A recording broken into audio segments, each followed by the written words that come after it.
राधे राधे। कृष्ण शरणार्थी चैनल पर आप सबका स्वागत है। आज की वीडियो में हम आपके लिए लेकर आए हैं श्री सत्यनारायण भगवान की व्रत कथा।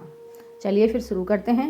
शास्त्रों में बताया गया है कि सत्यनारायण व्रत कथा का पाठ करने से व्यक्ति को 1000 यज्ञ करने के बराबर पुण्य फल की प्राप्ति होती है। सत्यनारायण भगवान व्रत कथा में भगवान विष्णु के सत्य स्वरूप के बारे में बताया गया है। इस व्रत का पाठ करने से या कथा का पाठ करने से घर में सुख समृद्धि का वास होता है और भगवान विष्णु की कृपा बनी रहती है। तो कथा इस प्रकार है। एक समय की बात है, नैशिण्य तीर्थ में सौनकादिक 88,000 ऋषियों ने श्री सूत जी से पूछा, हे प्रभु, इस कलयुग में वेद विद्या रहित मनुष्यों को प्रभु भक्ति किस प्रकार मिल सकती है तथा उनका उद्धार कैसे होगा। हे मुनि श्रेष्ठ, कोई ऐसा तप बताइए जिससे थोड़े समय में पुण्य की प्राप्ति हो और मनवांछित फल भी मिल जाए। इस प्रकार की कथा सुनने की हम इच्छा रखते हैं। सर्व शास्त्रों के गाता श्री सूत जी बोले, हे वैष्णव में पूज्य, आप सभी ने प्राणियों के हित की बात पूछी है, इसलिए मैं एक ऐसे श्रेष्ठ व्रत को आप लोगों को बताऊंगा जिससे नारद जी ने लक्ष्मी नारायण जी से पूछा था और लक्ष्मीपति ने मुनि श्रेष्ठ नारद जी से कहा था। आप सब इसे ध्यान से सुनिए। एक समय की बात है, योगी राज नारद जी दूसरों के हित की इच्छा के लिए अनेकों लोकों में घूमते हुए मृत्यु लोक में आ पहुंचे। यहाँ उन्होंने अनेक योनियों में जन्मे प्राय सभी मनुष्यों को अपने अपने कर्मों द्वारा अनेकों दुखों से पीड़ित देखा। उनका दुख देखकर नारद जी सोचने लगे कि ऐसा यत्न किया जाए जिसके करने से निश्चित रूप से मानव के दुखों का अंत हो जाए। इसी विचार पर मनन करते हुए वह विष्णु लोक पहुंचे। वहां वे देवों के इष्ट नारायण की स्तुति करने लगे, जिनके हाथों में शंख, चक्र, गदा और पद्म थे, गले में वरमाला पहने हुए थे। स्तुति करते हुए नारद जी बोले, हे भगवान, आप अत्यंत शक्ति से संपन्न है। मन तथा वाणी भी आपको नहीं पा सकती। आपका आदि मध्य तथा अंत नहीं है। निर्गुण स्वरूप सृष्टि के कारण भक्तों के दुख को दूर करने वाले हैं। आपको मेरा नमस्कार। नारद जी की स्तुति सुन विष्णु भगवान बोले, मुनिश्रेष्ठ, आपके मन में क्या है? आप किस काम के लिए पधारे हैं, उसे निसंकोच कहें। इस पर नारद मुनि बोले कि मृत्यु लोक में अनेक योनियों में जन्मे मनुष्य अपने अपने कर्मों द्वारा अनेकों दुखों से दुखी हो रहे हैं। हे नाथ, आप मुझ पर दया रखते हैं तो बताइए कि वो मनुष्य थोड़े प्रयास से ही अपने दुखों से छुटकारा पा सकते हैं। श्री हरि बोले, हे नारद, मनुष्य की भलाई के लिए तुमने बहुत अच्छी बात पूछी है। जिसके करने से मनुष्य मोह से छूट जाता है वह बात मैं कहता हूँ, उसे सुनो। स्वर्ग लोक पर मृत्यु लोक दोनों में एक दुर्लभ उत्तम व्रत है जो पुण्य देने वाला है।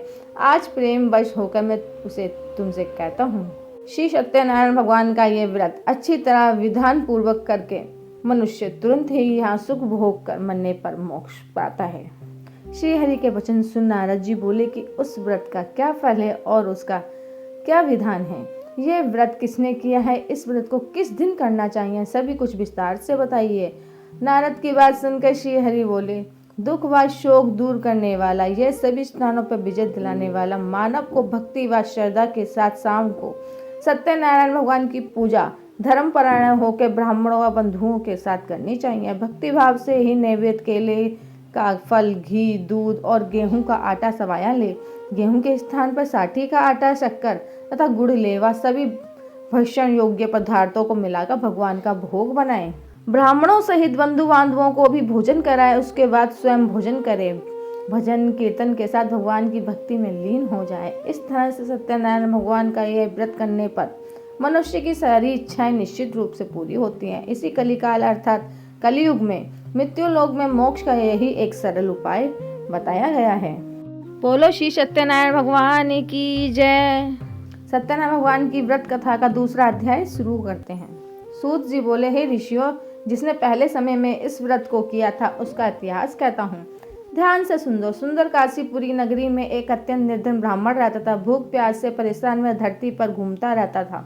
ब्राह्मणों से प्रेम करने वाले भगवान ने एक दिन ब्राह्मण का वेश धारण कर उसके पास जाकर पूछा, हे विप्र, नित्य दुखी होकर तुम पृथ्वी पर क्यों घूमते हो? दीन ब्राह्मण बोला, मैं निर्धन ब्राह्मण हूँ, भिक्षा के लिए धरती पर घूमता हूँ। हे भगवान, यदि आप इसका कोई उपाय जानते हैं तो बताइए। व्रत ब्राह्मण कहता है कि सत्यनारायण भगवान मनोवांछित फल देने वाले हैं, इसलिए तुम उनका पूजन करो। इसे करने से मनुष्य सभी दुखों से मुक्त हो जाता है। व्रत ब्राह्मण बनकर आए सत्यनारायण भगवान उस निर्धन ब्राह्मण को व्रत का सारा विधान बतलाकर अंतर्ध्यान हो गए।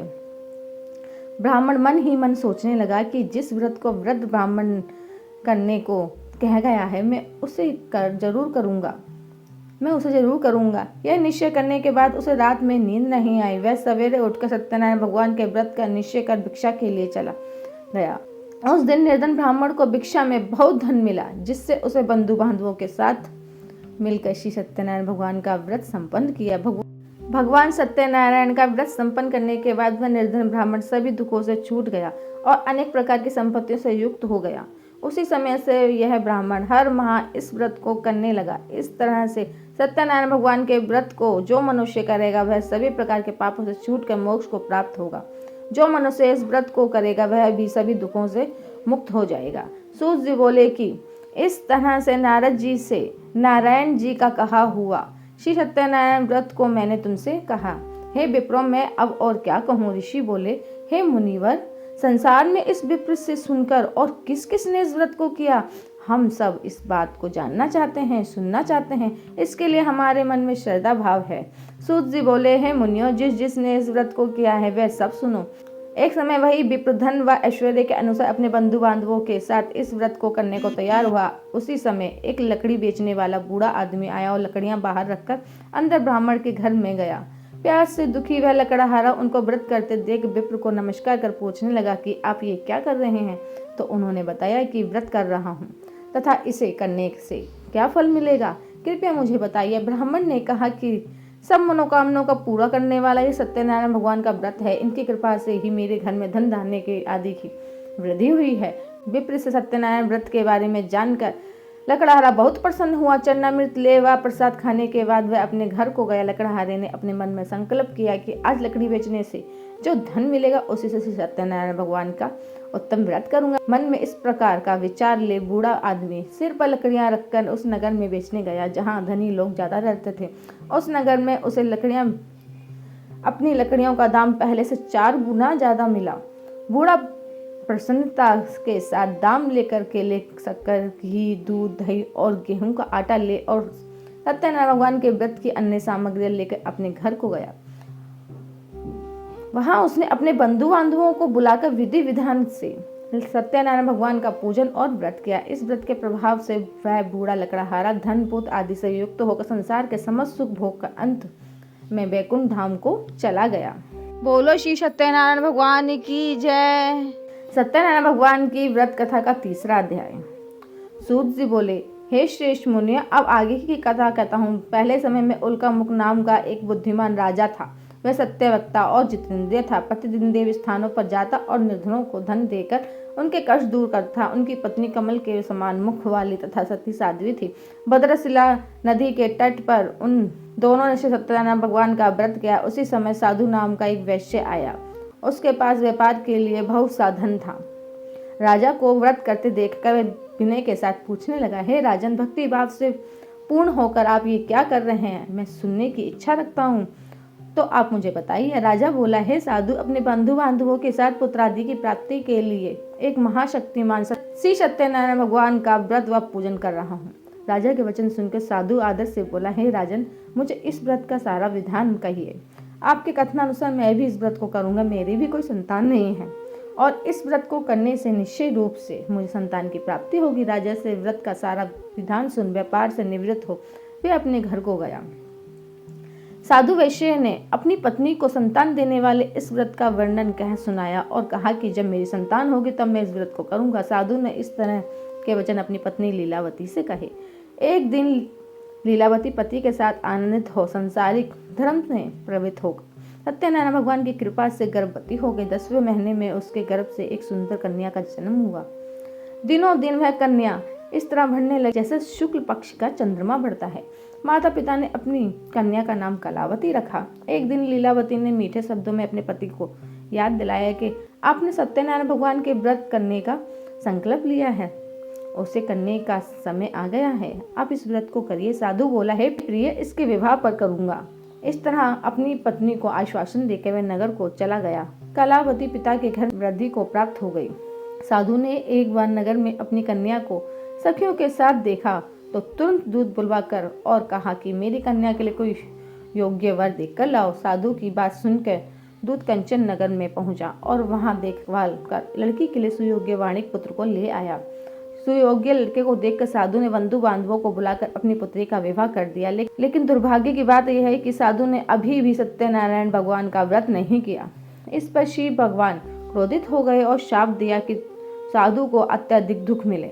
अपने कार्य में कुशल साधु बनिया जमाता को लेकर समुद्र के पास स्थित रत्नापुर नगर में गया। वहां जाकर दामाद ससुर दोनों मिलकर चंद्रकेतु राजा के नगर में व्यापार करने लगे।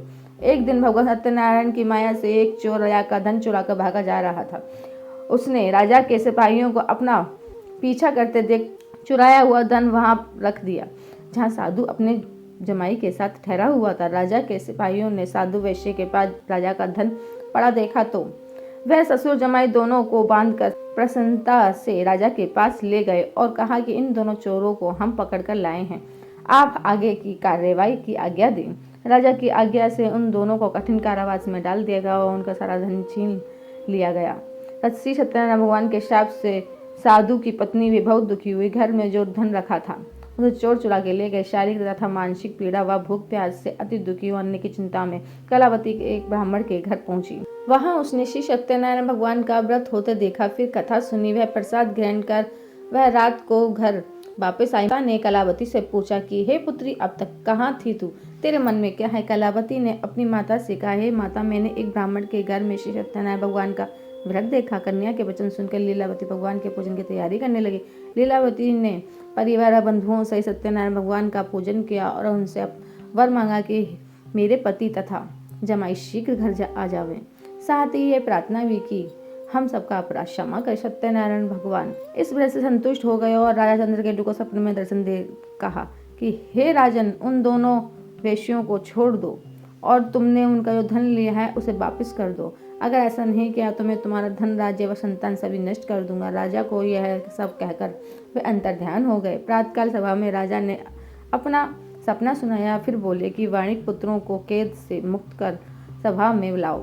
दोनों ने आते ही राजा को प्रणाम किया। राजा मीठी वाणी में बोला, हे महानुभावों, भाग्यवश ऐसा कठिन दुख तुम्हें प्राप्त हुआ है, लेकिन अब तुम्हें कोई भय नहीं। ऐसा कह राजा ने उन दोनों को नए नए आभूषण, वस्त्र आभूषण पहनाए और जितना धन उनका लिया था उससे दुगना धन वापस कर दिया। दोनों वैश्य अपने घर को चल दिए। बोलो श्री सत्यनारायण भगवान की जय। सत्यनारायण भगवान का व्रत का चौथा अध्याय। सूत जी बोले, वैश्य ने मंगलाचार कर अपनी यात्रा आरंभ की और अपने नगर की ओर चल दिए। उनके थोड़ी दूर जाने पर एक दंडी वेशधारी से सत्यनारायण ने उनसे पूछा, हे साधु, तेरी नाव में क्या है? अभिमानी वाणी हंसता हुआ बोला, हे दंडी, आप क्यों पूछते हो? क्या धन लेने की इच्छा है? मेरी नाव में तो बेल और पत्ते भरे हुए। वैश्य के कठोर वचन सुनकर भगवान बोले, तुम्हारा वचन सत्य हो। दंडी ऐसी वचन कहकर वहां से दूर चले गए। कुछ दूर जाकर समुद्र के किनारे बैठ गए। दंडी के जाने पर साधु ने नित्य क्रिया के पश्चात नाव को ऊंची उठी देखकर अचंबा माना और नाव में बेल पत्ते आदि देखकर मूर्छित तो जमीन पर गिर पड़ा। मोक्षा खुलने पर वह अत्यंत शोक प्रकट करने लगा। तब उसका दामाद बोला कि आप शोक ना करें, यह दंडी का शाप है, इसलिए हमें उनकी शरण में जाना चाहिए, तभी हमारी मनोकामना पूरी होगी। दामाद की बात सुनकर वह दंडी के पास पहुंचा और अत्यंत भक्तिभाव नमस्कार कर बोला, मैंने आपसे जो असत्य वचन कहे उनके लिए मैं आपसे क्षमा मांगता हूँ। ऐसा कहकर महान शोकातुर हो रोने लगा। तब दंडी भगवान बोले, हे वाणिक पुत्र, मेरी आज्ञा से बार बार तुम्हें दुख प्राप्त हुआ है, तुम मेरी पूजा से विमुख हुआ। साधु बोला, हे भगवान, आपकी माया से ब्रह्मा आदि देवता भी आपके रूप को नहीं जानते, तब मैं अज्ञानी कैसे जान सकता हूँ? आप प्रसन्न होइए, मैं सामर्थ्य के अनुसार आपकी पूजा करूंगा। मेरी रक्षा करो और पहले के समान नौका में धन भर दो। साधु वैश्य के भक्ति पूर्वक वचन सुनकर भगवान प्रसन्न हो गए और उनकी इच्छा अनुसार वरदान देकर अंतर्ध्यान हो गए। ससुर जमाई जब नाव पर आए तो नाव धन से भरी हुई थी। फिर वहीं अपने साथियों के साथ सत्यनारायण भगवान का पूजन कर अपने नगर को चल दिए। जब नगर के नजदीक पहुंचे तो दूत को घर पर खबर करने के लिए भेज दिया। दूत साधु की पत्नी को प्रणाम कर कहने लगा, है मालिक अपने दामाद सहित नगर के निकट आ गए हैं। दूत की बात सुनकर साधु की पत्नी लीलावती ने बड़े हर्ष के साथ सत्यनारायण भगवान का पूजन कर अपनी पुत्री कलावती से कहा कि मैं अपने पति के दर्शन को जाती हूँ, तो कार्य पूर्ण कर शीघ्र आ जाना। माता के ऐसे वचन सुनकर कलावती जल्दी में प्रसाद छोड़कर अपने पति के पास चली गई। प्रसाद की अवज्ञा के कारण श्री सत्यनारायण भगवान रुष्ट हो गए और नाव सहित उसके पति को पानी में डुबो दिया। कलावती अपने पति को वहां ना पाकर रोती हुई जमीन पर गिर गई। नौका को डूबा हुआ देख वह कन्या को रोता देख साधु दुखी हो बोला, हे प्रभु, मुझसे तथा मेरे परिवार से जो भूल है उसे क्षमा करे। साधु के दीन वचन सुनकर सत्यनारायण भगवान प्रसन्न हो गए और आकाशवाणी हुई कि हे साधु, तेरी कन्या मेरे प्रसाद को छोड़कर आई है, इसलिए उसका पति अदृश्य हो गया है। यदि वह घर जाकर प्रसाद खाकर लौटेगी तो उसका पति अवश्य मिलेगा। आकाशवाणी सुन कलावती घर पहुंचकर प्रसाद खाती है और फिर आकर अपने पति के दर्शन करती है। उसके बाद साधु अपने बंधु बांधव सहित श्री सत्यनारायण भगवान का विधि विधान से पूजन करता है। इस लोक का सुख भोग का अंत में स्वर्ग लोक को जाता है। सत्यनारायण भगवान की व्रत कथा का 5वां अध्याय। सूत जी बोले, हे ऋषियों, में और भी एक कथा सुनाता हूँ, उसे भी ध्यान पूर्वक सुनो। प्रजापालन में लिंग तुंग ध्वज नाम का एक राजा था। उसने भी भगवान का प्रसाद त्याग कर बहुत दुख पाया। एक बार वन में जाकर वन्य पशुओं को मार कर बड़ के पेड़ के नीचे आया। वहां उसने ग्वालों को भक्ति भाव से अपने बंधु बांधवों से सत्यनारायण भगवान का पूजन करते देखा। अभिमानी वश राजा ने उन्हें देखकर भी पूजा स्थान में नहीं गया और ना ही उसने भगवान को नमस्कार किया। ग्वालों ने भगवान को प्रसाद दिया, लेकिन उसने प्रसाद को भी त्याग दिया। वह अपने नगर को चला। जब वह नगर में पहुंचा तो वह स्नान हो चुका था, तो वह शीघ्र ही समझ गया कि ये सब भगवान ने किया है। वह द्वारा ग्वालों के पास पहुंचा और विधि पूर्वक पूजा करके प्रसाद खाया तो श्री सत्यनारायण भगवान की कृपा से सब कुछ पहले जैसा हो गया। दीर्घ काल तक सुख भोगने के बाद मरणोपरांत उसे स्वर्गलोक की प्राप्ति हुई। जो मनुष्य परम दुर्लभ इस व्रत को करेगा, जो भगवान सत्यनारायण की अनुकंपा से उसे धन धान्य की प्राप्ति होगी, तो भगवान सत्यनारायण की कृपा से उसे धन धान्य की प्राप्ति हुई। निर्धन धनी हो जाता है और भय मुक्त हो जाता है। संतानहीन मनुष्य को संतान का सुख प्राप्त होता है और सारे मनोरथ पूर्ण होने के बाद मानव तत्काल में वैकुंठ धाम को जाता है। सूत जी बोले, जिन्होंने पहले इस व्रत को किया है, अब उसके दूसरे जन्म की कथा कहता हूँ। वृद्ध सतानंद ब्राह्मण ने सुदामा का जन्म लेकर मोक्ष की प्राप्ति की। लकड़हारे ने अपने जन्म में निषाद बनकर मोक्ष प्राप्त किया। उनका मुख नाम का राजा दशरथ होकर वैकुंठ धाम को गए। साधु नाम के वैश्य ने मोर ध्वज बनकर अपने पुत्र को आरे से चीर कर मोक्ष को प्राप्त किया। महाराज त्विंग ध्वज ने स्वयंभू होकर भगवान में भक्ति युक्त हो कर्म कर मोक्ष को पाया। इति श्री सत्यनारायण व्रत कथा का 5वां अध्याय संपूर्ण। बोले श्री सत्यनारायण भगवान की जय। तो आज की कथा यहीं पे समाप्त करते हैं। उम्मीद करती हूँ आप सबको पसंद आई होगी। तो चैनल को सब्सक्राइब कीजिए और बेल आइकन जरूर दबाएं ताकि आने वाली वीडियो का नोटिफिकेशन आप तक पहुँचे। लाइक कीजिए, कमेंट कीजिए, ज़्यादा से ज़्यादा शेयर कीजिए। फिर मिलेंगे नई वीडियो में नई जानकारी के साथ। राधे राधे।